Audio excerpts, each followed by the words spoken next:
So hello everybody, this is stage 42 of the Eddie Stobart, and this is the rear left mudguard, and we're going to have some fun in this issue.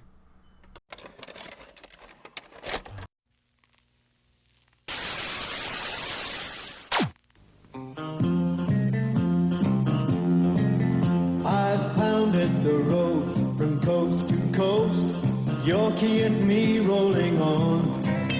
'Cause a long day's run can be short on fun without Yorkie to help me along. So hello everyone, this is issue 41, the rear left mudguard. Now this is very similar to the one that we did before, but obviously it's all going to be on the opposite side. So the parts that we've got this week are 42.1. This is the rear left mudguard, and this is a plastic piece. You see there's a black piece on one side and just red on the other, so I believe that that's going to indicate which way round it goes. We also then have these front and rear inner connections for the mudguard, and we've got piece 3, which is the the front and rear outer connections for mudguard. Now these are different from number 2, but what I'll do to make it a bit easier, I'll explain why they're different when we come to use them. So piece number 4 are these tiny pieces, very easy to lose, be careful. These are the end fixings for the mounting bars ×2. And then we then have piece 5, 2 of them. These are the mudguard mounting bars ×2. And then lastly we've got some DP11, also known as 1.8 by 3.5 mil PWB screws, and there's one of those is going to be spare. So what I'm going to do is count them first of all. That's interesting, there's 4. There should be 5.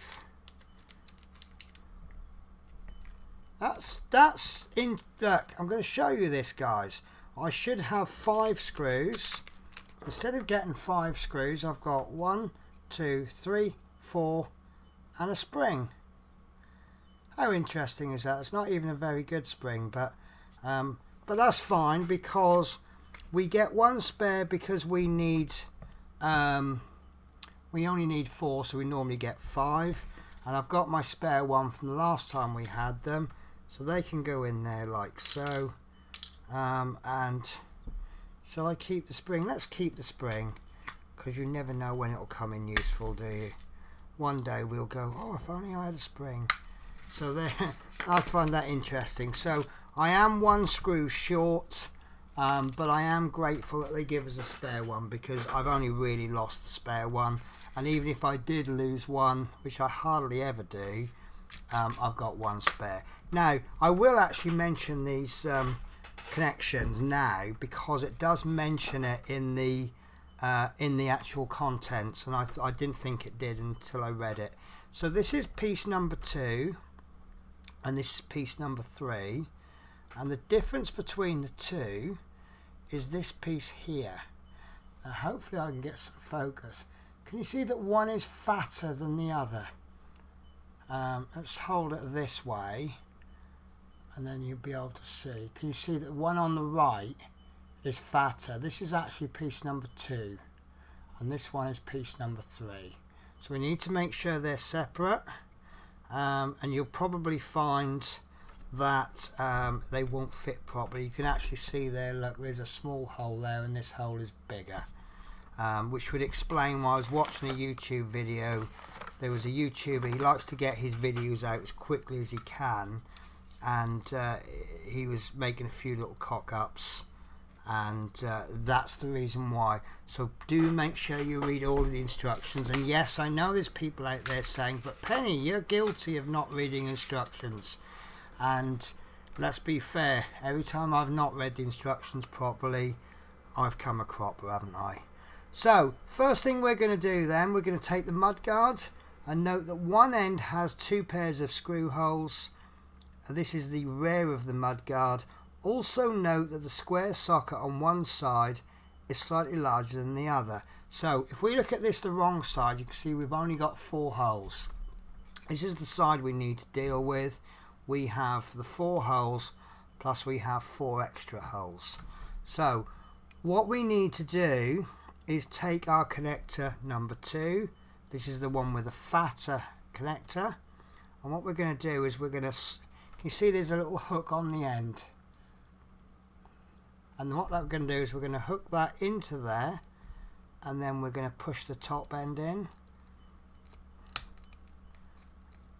and then can you see that that's going to fit in there quite nicely. Yep. And then we're going to take number 3, which is the one with a smaller connector. We're going to push that little hook into there and then push the top in, and you can see that that sits in there fairly well without, whoops, I say as it falls out. I was about to say it fits in there fairly well even without a screw in there, and then it falls out, so you be the judge of that. I think it might be easy if we put these in separately. Right, so it actually tells us to push. It says this is a push fit connection, and then it tells us to turn them over and screw them in, but it tells us to put these 2 in, then it tells us to push these 2 in, then turn it over and put a screw in. I think what I'm going to do is I'm going to do one at a time. I think that's going to be far easier. I'll leave that there because I can't remember if that's 2 or 3. So let's get our screws ready, and we'll kick 4 out, so that leaves 1 spare. So load that up on the screw. I might have the wrong size head there. Right, so you see there where that connector is. We're just going to screw that in there like so. And tell you what I'm going to do, guys. I'm going to just change this head for something a little bit smaller, like a, let's try, what's that, PH, yeah, let's try a PZ smaller, PZ smaller than a 0. Let's try a 000. What I actually want to do is work out the best screwdriver head for each of these parts, and I can actually write on my little screwdriver pot which head to use, so that as we get the screws, right, is that the smaller or the fatter one? Right, that's the smaller, that's the fatter, so that's going to go into this one, which is the fatter, and then I'm going to hold that end, I'm going to hold it more there, and then we can put that screw in there, and it's, I am struggling with this, probably because the working out, if you don't go straight into the hole, it slips. There we go. Once it's in, it goes in nicely. And that has threaded. That's a disappointment. Right, so that's fine. But that's in nice. That's not moving, so I'm happy with that. So this one is a smaller one. That can go in there like so. And then we get our screw ready.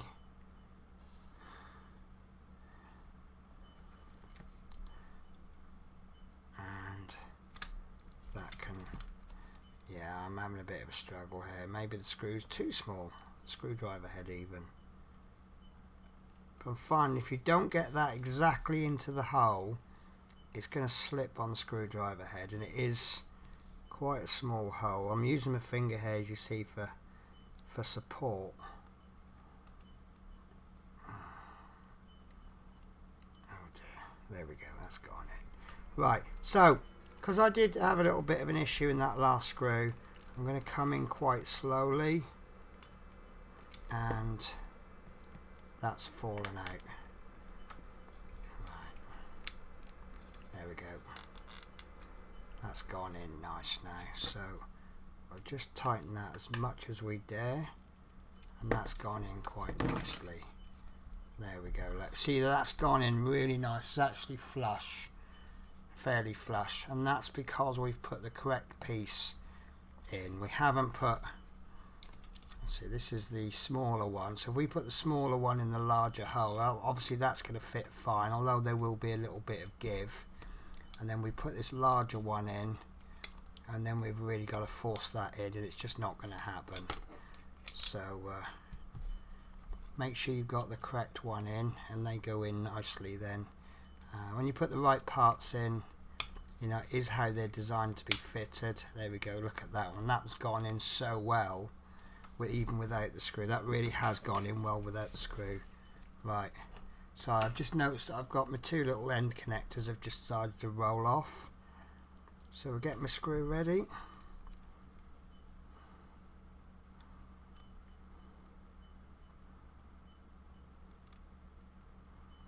And this, I think, is the only hard thing about this, is getting that screw lined up. Once you get it started, it's not a problem, but I think with my eyesight, I'm getting a little bit older. I am still, do you know, I've had varifocal glasses now for 2 years, and I'm still struggling to get used to them. Right, there's no movement there, so I'm happy with that. And then we put the last one in, slide that one in, hook it in, and then push that top on. And this is wanting to jump up at the top, but once we get that screw in, that will hold that in. So like you see, that's trying to push, but it won't be a problem once we've got the screw in, because that screw will hold it in. But it might just give us a bit of a problem holding it, especially if this doesn't go in first time, which it's gone. No, it hasn't gone in. I thought I'd hit the jackpot then, but not this time. There we go. Is that going? Yes, that's going in. Right, so this particular one I am having to hold it down with my finger, but it's not causing a major problem. I know that once we get that screw in, it will hold that down. So gently feeling for a bit more resistance, as you see that stayed down there, no problems. So there we go, that is really nice and flush, really nothing difficult about it. Right, so the next thing we want fitting the mudguard mounting bars, and it says to take one of the mounting bars and slot it through the loops in the connector at the rear of the mudguard. Note the direction in which it's fitted and the position of the rib on the mounting bar. Now, according to the picture, we want this little black bit to be on the left hand side, and then we can come in from the right hand side, and look at that, absolutely no issues whatsoever with that. I have seen people have issues, it just wasn't fitting, and I think that is the problem. Look, if you've got the wrong mounting bar on, you see that's not going to fit, and that's not fitting there, whereas this side, absolutely no problems. So we need to, it doesn't actually say on this, that's interesting. Right, so it has a picture of the connector on the end, and it says that this is 4204, but it makes no mention of it on the instructions. Oh, it says it on the next step, sorry, my apologies. So stage 2, when it's fitted, the bar 42.5 extends out on the inner side of the mudguard. Can you see that sticking out there? And what we need to do is just put the connector on the end like so, and it says this is a push fit connection, no glue is needed, and I don't think I needed glue on these when I did it last time, but if I give that a gentle pull, that's not coming off. So it doesn't, I don't have a tremendous amount of confidence for it, but as you can see, it's not coming off with a gentle pull at least. Right, so the next step then is we want to do that for the other bar. Now they have told us to turn it over, but just as equally we can do this from this side, and look, see how easy that goes in, no filing of anything. So I would suggest that if your bar is not going in easily, you may have these round the wrong way. So that into there like so. We get our connector, we push that firmly on the end like so, and that's not coming off. So there we go guys, that is it. We have got the second mudguard has been fitted with mounting bars, and we know what's coming next, don't we? Which is the mud flap. Now that gives me a slight cause for concern. The next issue is the rear left lights and mud flap, and if you're thinking the same as me, you'll see that you've got a mudguard here. Now if you remember on my last mudguard I painted that black. Not a problem, I think it looks absolutely lovely. All of this is just the light and everything, that's fine. Also I believe, let me check I've still got it safe. Right, here we go. So if you remember, we got this in a previous issue. We got two of them actually, and a circuit board. So I believe we'll be using this, and that will go in there behind those lights. So good, we'll get rid of another part. However, what causes me a little bit of concern is this number plate. It looks to me like that number plate is painted on, and it says left mud flap, right rear left light holder, reflector seal plate and light lens plus screws. So I would be a little bit disappointed if that was painted on, but if it is painted on, we've got to paint, because obviously I need my two mudguards to match. So I've been a little bit guilty of jumping ahead and making assumptions, but if I can just mask that, it won't be a problem, but we've obviously got to paint around it. Now where else I have a problem, if it's painted on, it's not going to be consistent with this front mudguard. You see this front mudguard is a solid plate, and that looks, it looks okay. It could be better, but that's fine. If this is, for example, a sticker, it's not really going to look like this, is it? And I'd be slightly disappointed with that. I'm not disappointed now because I haven't seen the parts, and obviously let's wait till we get to the parts. But that is what's coming in the next issue, and yeah, I'm quite excited because then we'll have two mudguards. Obviously we know that what's going to happen once we've got the mudguards, we've got 4 more issues of wheel.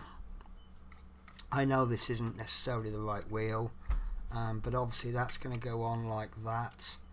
I'd say like that. You got to have some play, haven't you? So the question I've got is, I've been making predictions on what's coming in what issues. 43 is the mud flap, so 44, 45, 46, 47 is going to be a wheel. What's coming in 48, 49, 50? I predicted a chassis coming in the early 50s, and I think once we get that chassis, I think we're going to assemble a lot of these pieces together. We've got 2 front wheels, waiting for this plate for the front wheel, and I know it's going to come because look, we've got 4 holes there. If you remember with this front wheel, it's got 4 connectors, so we know that's going to come.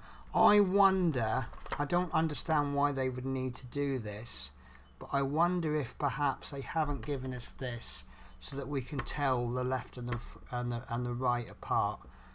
It shouldn't make a difference, they should be exactly the same, but I don't know. But see, at the moment these look different. If you put this onto this one, they'll look the same, but then saying that, you know, this will look the same as the other side, and it doesn't really matter which is left and which is right, is it? Anyway, I'm waffling on. So I'm happy with this is the end of the pack for me.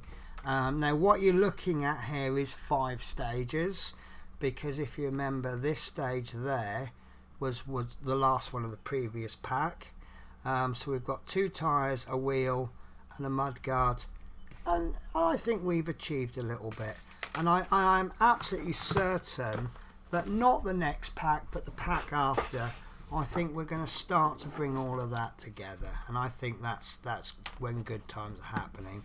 I have heard, well, I say people, one person really complaining that there's so many sub-assemblies, and I really don't agree. I think it's absolutely necessary to do these in parts, but I think we're going to have one big issue where we're going to be doing an awful lot of work putting all of this together, and I think that's going to be exciting then. Right guys, so I'll leave it there, and I hope to catch you in the next issue when we will be doing the rear left lights and mud flap.